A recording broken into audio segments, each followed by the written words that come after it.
सवाल कयो आहे अब्दुल रज़ाक। उहो त चए त छोकिरी खां वारिस न पुछनि, ईअं ई निकाह पढ़ाइनि त निकाह थींदो? बिस्मिल्लाहिर रहमानिर रहीम।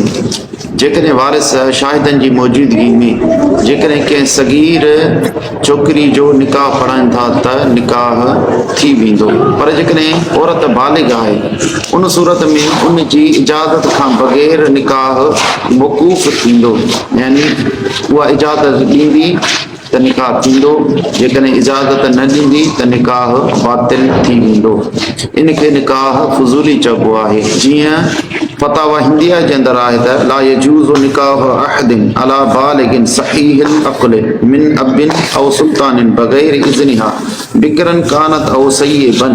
पाण फरमाईंदा त जेकॾहिं औरत आक़िला बालिगा जो निकाह उन जी इजाज़त खां बग़ैर पीउ या को बादशाह कराए थो त इहो निकाह जाइज़ न आहे, पोइ उहा बाक़रा हुजे या सय्यबा हुजे। पाण अॻियां फरमाइनि था फ़इन फ़अल ज़ालिक फ़न्निकाहु मौक़ूफ़ुन अला इजाज़तिहा फ़इन अजाज़तहु जाज़ व इन रद्दतहु बतल।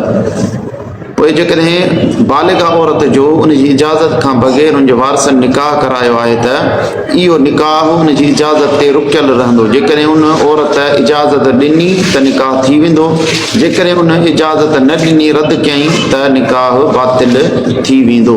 ऐं उन जी इजाज़त कॾहिं लफ़्ज़नि में हूंदी आहे, कॾहिं दलालतनि हूंदी आहे। लफ़्ज़नि में हीअ इजाज़त हूंदी, उहा चए था मां निकाह क़बूल कयो, जॾहिं उनखे ख़बर पए या आउं राज़ी आहियां हिन निकाह ते त उहो निकाह क़बूल सम्झबो थी वेंदो। या त दलालतनि उन जी ख़बर पवंदी आहे, यानी बाद में जेकॾहिं औरत खे वञी कंहिं ॿुधायो त तुंहिंजो निकाह फलाणे सां कयो वियो आहे ऐं उहा औरत ख़ुशि थी मुस्कुरायई या महर वरिताई त इहे सभु उन जे रज़ामंदी जूं सूरतूं आहिनि। जीअं अॻियां पाण फरमाईंदा त वलो दाहिकतिल बिकरो इंदल इस्तिमार औ बादमा बलगल ख़बरो फहुव रिदन। जेकॾहिं औरत खे ख़बर पवण खां पोइ उहा मुस्कुरायई, खिली या त महर खे क़बूल कयई, इहे सभु सूरतूं उन जे रज़ामंदी जूं सम्झ में। अल्लाहु आलम बिस्सवाब।